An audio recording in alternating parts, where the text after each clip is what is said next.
Assalamu alaikum, bonjour à tous, parlons bien, j'espère que vous allez bien. Mes amis, suite à mes dernières vidéos, j'ai reçu pas mal de messages, mais parmi eux, une question simple, directe. Et pourtant, en la lisant, j'ai pris une tarte par son évidence car on a tellement tourné autour de ce sujet et jamais on a approfondi ce point. Et donc la question que j'ai lue est la suivante. Est-ce que ce fameux pacte dont on parle tellement est réellement possible entre l'humain et le diable? Vous avez tous entendu au moins une fois parler de pacte. Ce mot a tellement été traîné par terre que celui qui le prononce de nos jours est vite pris pour l'idiot du village. On l'évoque à demi-mot dès qu'un chanteur s'affiche avec certains signes, mais jamais de la bonne manière. Car les questions qui devraient suivre cette affirmation ne sont jamais posées derrière. Et aujourd'hui, nous allons les poser. Pourquoi? Parce que si on ne comprend pas cette partie de l'équation, on ne peut pas comprendre le reste. Et aujourd'hui, on va tenter d'y répondre. Pourquoi ces symboles reviennent-ils sans cesse dans les clips? Pourquoi ce geste précis, celui-là ou cet autre, sont-ils systématiquement mis en scène, même quand ils n'ont aucun rapport avec les paroles? Eh bien, ce n'est pas une obsession de complotiste d'y voir un schéma, c'est un constat. Ce n'est pas du hasard. Dans le rap, comme dans toute l'industrie musicale d'ailleurs, il y a une grammaire visuelle qui dépasse largement l'esthétique. Ces signes, ils viennent d'un autre monde, un monde que l'islam connaît bien. Le monde des djinns, des shayatines, du dajjal qui prépare sa venue. Par exemple, le triangle formé avec les mains. Commençons par vraiment comprendre ce que ça représente. Dans la tradition islamique authentique, le prophète Sulaiman alayhi salam avait reçu d'Allah un pouvoir unique sur les djinns. Le Coran nous dit « Et à Sulaiman, nous avons assujetti le vent. » Et parmi les djinns, il y en a qui travaillaient sous ses ordres par permission de son Seigneur. Sourate 34, verset 12. C'était un miracle divin, un pouvoir prophétique utilisé pour construire des merveilles à la gloire d'Allah subhanahu wa ta'ala. Le temple de Jérusalem, les palais de cristal, les plongeurs qui ramenaient des perles. Tout ça, c'était les djinns soumis par la permission d'Allah. Mais après la mort de Sulayman, les shayatines ont commencé à enseigner aux hommes la sorcellerie. Le Coran le dit clairement et ils suivirent ce que les diables racontent contre le règne de Sulayman. Alors que Sulayman n'a jamais été mécréant, mais les diables l'étaient. Ils enseignaient aux gens la magie. Et c'est là que commence la corruption, mes amis. Les formules de soumission des djinns, qui étaient un don divin, deviennent des rituels de shirk où l'homme cherche le pouvoir en s'alliant aux shayatines. Le Lémégeton Clavicula Salomonis, qui signifie la petite clé de Salomon, est un grimoire qui prétend contenir les secrets de Salomon. Mais ce livre est en fait une corruption. Il décrit comment tracer des cercles et des triangles pour invoquer 72 démons. Le triangle, spécifiquement, c'est l'espace où le démon doit se manifester. C'est une prison géométrique censée contenir l'entité. Mais voilà le piège. Pour que le triangle fonctionne dans ces rituels corrompus, il faut que l'invocateur fasse des compromis, des offrandes, des pactes. Le triangle devient alors non pas un outil de soumission des djinns à Allah, mais un espace de négociation entre l'homme et Shaitan. Quand un rappeur forme ce triangle avec ses mains, surtout quand il le place devant son œil, il reproduit exactement cette géométrie rituelle. Mais il y a plus profond. L'œil au centre du triangle. C'est le symbole de la vision unique, unifiée, totalisante. Dans les traditions ésotériques corrompues, c'est l'œil qui voit tout sans être vu. C'est la conscience qui surplombe. C'est exactement l'attribut que Dajjal prétendra avoir. La vision totale, la connaissance absolue. Sauf que sa vision est borgne, limitée, trompeuse. L'œil unique, justement, c'est le signe le plus explicite. Le prophète Mohammed alayhi salatu salam nous a donné des descriptions précises de Dajjal. Il a dit, Dajjal est borgne de l'œil droit. Son œil ressemble à un raisin flétri. Dans une autre version, il est borgne et votre Seigneur n'est pas borgne. C'est une distinction fondamentale. Allah voit tout avec une vision parfaite. Dajjal ne voit qu'avec un œil. Sa vision est déformée, partielle, trompeuse. Quand ces artistes cachent constamment un œil dans leurs photos, leurs clips, leurs performances, ils ne font pas qu'un geste esthétique. Ils conditionnent les masses. Ils créent une familiarité avec avec le symbole du Dajjal. C'est de la programmation prédictive. Le jour où Dajjal apparaîtra, les jeunes qui ont grandi avec ces images trouveront son apparence normale, voire même attractive. Ils auront été préparés à accepter la vision borgne comme une vision supérieure. Mais il y a encore plus pervers. Dans certaines traditions occultistes, sacrifier un œil symboliquement ou littéralement, c'est un acte d'initiation majeur. Odin, dans la mythologie nordique, sacrifie un œil pour obtenir la sagesse. Dans les mystères égyptiens, l'œil d'Horus perdu et retrouvé représente l'initiation à travers la mort symbolique. Et ces rappeurs qui cachent un œil, ils miment ce sacrifice. Ils vous disent « J'ai renoncé à la vision complète pour obtenir le pouvoir ». C'est exactement l'inverse de la voie islamique où on cherche à voir avec les deux yeux du cœur et du corps et à avoir une vision équilibrée entre l'apparent et le caché. Maintenant, il faut qu'on parle des cornes digitales, car là aussi, ce signe revient trop souvent. Et entre ceux qui veulent nous faire croire que c'est un signe destiné aux sourds-muets et ceux qui nous disent que c'est un signe rebelle de rocker, eh bien les gens se retrouvent à ne plus savoir qui ou quoi croire. L'index et l'auriculaire levé, le majeur et l'annulaire replié, maintenu par le pouce, eh bien ce geste, il a une histoire complexe. Dans certaines cultures méditerranéennes, c'était censé protéger du mauvais œil, et je ne dis pas que même dans cette situation, le geste était sain, car c'est juste du shirk, car on se protège en invoquant notre Seigneur, pas en faisant des gestes de la main. Mais en pensant comme quelqu'un qui croit au symbole, eh bien, le sens s'inverse selon l'intention. Dans le hadith rapporté par Muslim, le prophète Ali salatu salam a dit « Shaitan a posé son trône sur l'eau, puis il envoie ses troupes. Celui d'entre eux qui est le plus proche de lui est celui qui cause la plus grande fitna. » Mes amis, les cornes de Shaitan, c'est pas qu'une image. Ibn Abbas rapporte que le prophète Ali salatu salam a dit « Le soleil ne se lève pas sans que deux cornes de Shaitan ne se lèvent avec lui. » C'est pour ça qu'on évite de prier exactement au lever et au coucher du soleil. Les cornes représentent le pouvoir de Shaitan d'influencer, de dévier, de créer l'illusion. Quand un artiste lève ce signe, il ne fait pas que mimer des cornes. Il active un geste codifié, des doigts qui canalisent l'énergie. Dans les pratiques occultes, ce geste spécifique est utilisé pour invoquer les énergies chtoniennes, les forces qui montent de la terre plutôt que celles qui descendent du ciel. C'est l'exact opposé de lever les mains au ciel en doigt. Au lieu de s'ouvrir à la rahma d'Allah, on s'ouvre aux influences d'en bas. Et le plus vicieux, c'est que ce signe est devenu tellement banalisé qu'on le voit dans les concerts, les photos de groupe et même chez des enfants qui l'ont appris dans ces productions de Disney avec Spider-Man en tête. Chaque fois qu'il est reproduit, c'est une micro-invocation. C'est comme si des millions de personnes faisaient l'invocation de Shaitan sans le savoir. Et l'accumulation de ces gestes crée un champ énergétique. Les occultistes appellent ça un égrégore. Mais en réalité, c'est un rassemblement de shayatin attirés par la répétition du signe. Le 666 formé avec les doigts, c'est encore plus complexe. Dans l'Apocalypse de Jean, c'est le nombre de la bête. Mais pourquoi ce nombre spécifiquement? Est-ce que vous vous êtes déjà posé la question du pourquoi 666 et pas 888? Eh bien mes amis, le 666 peut correspondre à plusieurs noms ou concepts selon comment on le calcule. Mais au-delà du calcul, c'est la symbolique qui compte. Le 6 est le nombre de l'homme créé le 6e jour. Le 6 répété 3 fois, c'est l'homme qui essaie d'atteindre la perfection par ses propres moyens, sans Allah subhanahu wa ta'ala. C'est l'hubris ultime. C'est exactement ce que représente Dajjal, celui qui prétendra être Dieu alors qu'il n'est qu'une créature. Quand les rappeurs forment ce signe, souvent en le combinant avec l'œil unique, donc les 3-6 formés avec les doigts autour de l'œil, eh bien ils créent un sceau d'appartenance. Ils marquent leur allégeance. Et leurs fans qui reproduisent le geste, ils apposent le même sceau sur eux-mêmes, sans le savoir. Ils se marquent du signe de la bête. Je sais que tout ceci est très complexe mes amis, mais maintenant que c'est clair, parlons de la croyance profonde de cette industrie, car ce ne sont pas juste des gens qui veulent faire de l'argent. Croire ça, c'est vraiment se tromper mes amis. L'argent n'est qu'un moyen. Le but réel, c'est de préparer l'avènement du Dajjal. Comment? Eh bien, en détruisant systématiquement tout ce qui pourrait permettre aux gens de le reconnaître et de le rejeter. L'islam nous enseigne que le Dajjal sera la plus grande fitna de l'histoire. Le prophète Ali salatu salam a dit « Il n'y aura pas entre la création d'Adam et l'arrivée de l'heure de fitna plus grande que celle du Dajjal. » Et pour qu'une fitna fonctionne, il faut que les gens soient incapables de distinguer le vrai du faux. C'est C'est exactement ce que fait l'industrie du divertissement moderne. Elle brouille les repères moraux, elle inverse les valeurs, elle glorifie ce qui devrait être honteux, elle ridiculise ce qui devrait être respecté, elle normalise le haram au point où le halal paraît étrange. C'est un conditionnement méthodique, mes amis. Chaque chanson qui glorifie la violence gratuite érode un peu plus la fitra. Chaque clip qui hypersexualise désensibilise un peu plus. Chaque lyrique qui blasphème normalise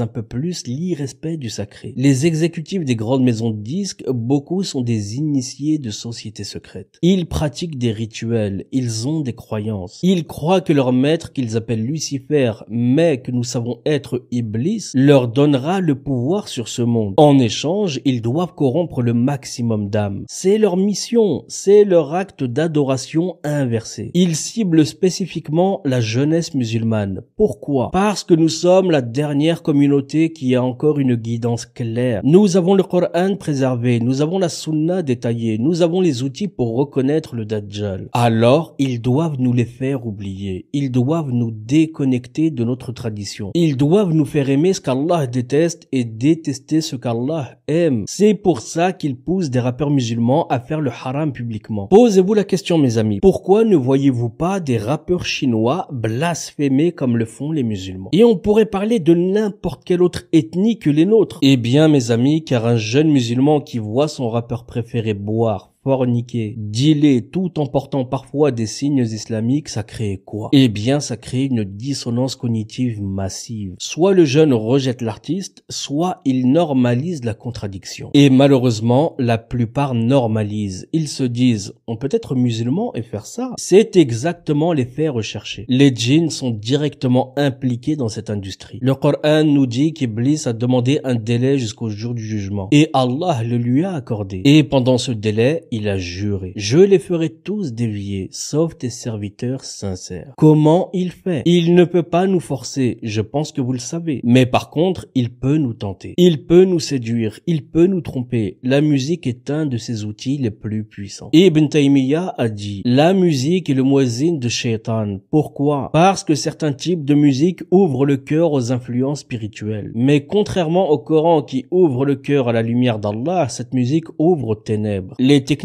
modernes de production musicale permettent d'amplifier cet effet. Et parmi ces effets, il faut qu'on parle de l'autotune. Et pour tous les fans de Jul, écoutez bien ce que je vais vous dire ici. L'autotune, ce n'est pas qu'un simple effet audio. C'est une technologie de possession. Pour comprendre, il faut d'abord saisir ce qu'est la voix humaine dans la tradition islamique. Allah nous dit dans le Coran, et quand j'aurai complété sa forme et lui aurai insufflé de mon esprit. La voix, c'est le souffle divin qui sort de nous. C'est la manifestation audible de cette âme qu'Allah a placée en nous. Le prophète Ali salatu salam avait une voix qui transformait les cœurs. Les compagnons racontent que quand il récitait le Coran, même les mécréants s'arrêtaient pour écouter, saisis malgré eux. Pourquoi? Parce que la voix pure, non altérée, elle porte l'empreinte de l'âme. Elle transmet la vérité essentielle de celui qui parle. Et ça, l'autotune le détruit. Techniquement, l'autotune, c'est un processeur qui force la voix à coller à une grille de fréquence prédéfinie. Chaque note que tu chantes est tirée vers la note parfaite la plus proche. Mais cette perfection, c'est une perfection mathématique, pas spirituelle. C'est la perfection de la machine, pas de l'humain. Quand tu passes ta voix dans l'autotune, tu la vides de ses micro-variations naturelles. Ces variations, c'est quoi? C'est ton empreinte unique. C'est ce qui fait que ta voix porte ton essence. Les tremblements subtils,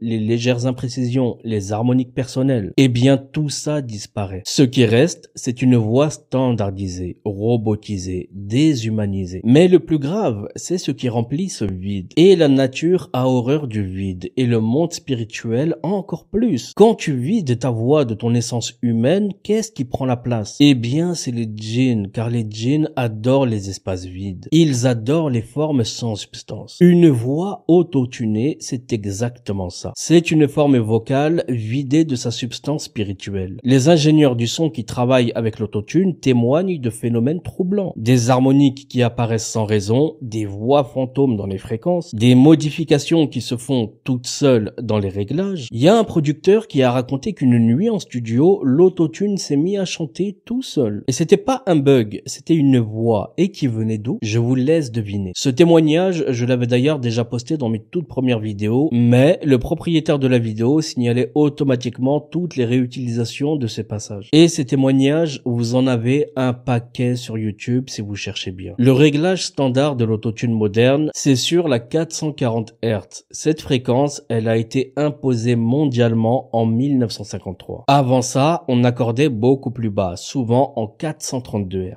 La différence est subtile à l'oreille, mais elle est massive sur le plan vibratoire. Le 432 Hz résonne avec les fréquences naturelles de la Terre, ce qu'on appelle la résonance de Schumann. Le 440, lui, crée une tension légère mais constante. C'est comme si toute la musique moderne était légèrement désaccordée par rapport à la création d'Allah subhanahu wa ta'ala. Quand tu combines l'autotune avec le 440, tu obtiens quoi? Eh bien, tu obtiens une voix artificielle accordée sur une fréquence artificielle. C'est la double coupure. Tu es coupé de ta propre essence et de l'harmonie naturelle. Tu flottes dans un espace artificiel où les influences peuvent entrer beaucoup plus facilement. Les rappeurs qui abusent de l'autotune regardent bien comment leur personnalité change. Ils deviennent leur avatar autotune. Même quand ils parlent normalement, ils cherchent à reproduire cet effet. Ils perdent leur voix naturelle. Et c'est exactement ce qui se passe dans les cas de possession décrits dans les textes. L'entité prend tellement de place que l'hôte original disparaît progressivement. C'est l'inversion totale. Le faux devient le vrai, l'artificiel devient l'authentique. C'est exactement la signature de Dajjal, celui qui inverse toute chose. L'autotune mélodine, la version naturelle entre guillemets utilisée en post-production, c'est encore plus vicieux. Là, on corrige la voix note par note, syllabe par syllabe. On reconnaît une performance parfaite entre guillemets qui n'a jamais existé. L'artiste écoute le résultat et entend une version idéalisée de lui-même. Il devient accro à cette fausse perfection. Il ne supporte plus sa vraie voix. C'est exactement la promesse de Shaitan. Je t'embellirai tes mauvaises actions. L'autotune embellit artificiellement. Il cache les défauts au lieu de les transcender. Il crée une illusion de perfection au lieu de chercher la perfection réelle par le travail et la sincérité. Dans le Coran, Allah parle de la voix de Shaitan. Excite par ta voix ceux d'entre eux que tu pourras. Les exégètes expliquent que la voix de Shaitan, c'est tout ce qui appelle au mal. Mais c'est aussi, littéralement, sa capacité à altérer et imiter les voix. Eh bien, l'autotune donne cette capacité à n'importe qui. Tu peux sonner comme tu veux. Tu peux tromper, tu peux séduire avec une voix qui n'est pas la tienne. Les effets psycho-acoustiques de l'autotune sont documentés. L'oreille humaine, quand elle entend une voix autotunée, active des zones du cerveau différentes que pour une voix naturelle. La voix de reconnaissance émotionnelle est moins active. La zone d'analyse mathématique est plus active. En gros, ton cerveau traite la voix autotunée plus comme un instrument que comme une voix humaine. Ça déshumanise la communication au niveau neurologique. Et pour les jeunes qui grandissent avec l'autotune omniprésent, c'est catastrophique. Ils perdent la capacité de reconnaître et d'apprécier la voix humaine authentique. Ils trouvent les voix naturelles fausses ou pas assez bien. Ils internalisent l'idée que l'humain doit être corrigé pour être acceptable. Et c'est exactement la mentalité que le Dajjal exploitera. Je vais m'arrêter ici mes amis pour cette première partie. Cette vidéo risquerait d'être beaucoup trop longue. Si vous voulez la deuxième partie, je vous l'envoie dans les jours prochains. Vous avez juste à bombarder l'espace commentaire et je me ferai un plaisir de revenir. Ce que vous allez apprendre dans la seconde partie de la vidéo risque de vous faire vraiment froid dans le dos. Je vous dis à très bientôt. Prenez tous soin de vous et de vos proches. Assalamu alaikum. Paix sur vous.